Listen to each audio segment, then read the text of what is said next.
কলকাতা বা ক্যালকাটা ভ্রমণের মধ্যে সবচেয়ে যে দৃশ্যটা আমার মনে দাগ কেটেছে সেটি হচ্ছে আমি এই কলকাতা পৌঁছা অবধি কোথাও কখনো জ্যাম দেখি নাই খুব বড় ধরনের, হয়তো 1 মিনিট বা হাফ মিনিট এরকম।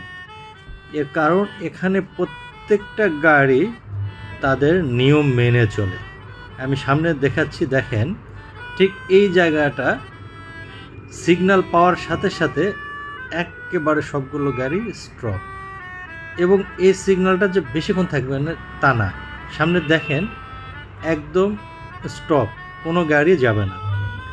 এরপর সিগন্যাল ছেড়ে দেওয়ার সাথে সাথে সবগুলো আস্তে আস্তে ক্রস করবে। প্রত্যেকটা সাইডে এখানে 4টা মাথা আছে, চারদিকে 4টা রোড।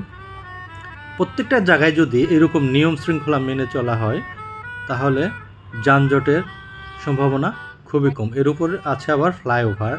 এটা ঠিক এলিট পার্কের পাশাপাশি এই যে দেখেন নেতাজি সুভাষচন্দ্র বসুর ছবি এখানে দেওয়া আছে, ছবি না মূর্তি, সুন্দর আকৃতির মূর্তি। এর সামনেই এই গেটটির সামনে, এটা হচ্ছে এলিট পার্কের ঠিক অপোজিটে 4টা মাথা, 4 মাথা রোড। এখানে আমি হেঁটে আসলাম, হেঁটে গেলাম, প্রচণ্ড গরম।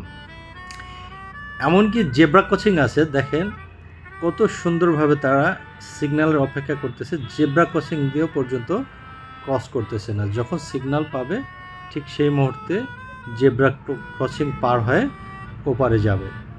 দেখেন মোটরসাইকেল একটু সামনে ক্রস করে গেছে, কিন্তু সিগন্যাল পড়ার সাথে সাথে সেখানেই স্টপ।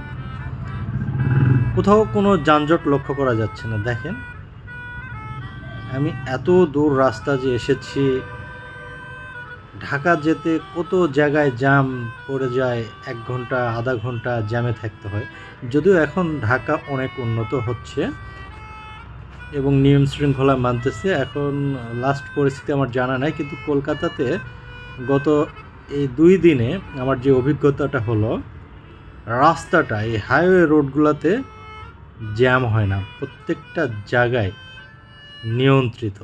এমনকি সাইড দিয়ে সিসি ক্যামেরা আছে, যদি কেউ এই রুলস ভঙ্গ করে সিসি ক্যামেরায় সেটা দেখা যাবে এবং প্রয়োজনে তাকে আইনের আওতায় আনা হবে। এই জন্য প্রত্যেকে স্বাভাবিকভাবে যখন কোথাও পরিবেশ ভালো থাকে সবাই ভালো হয়ে যায়।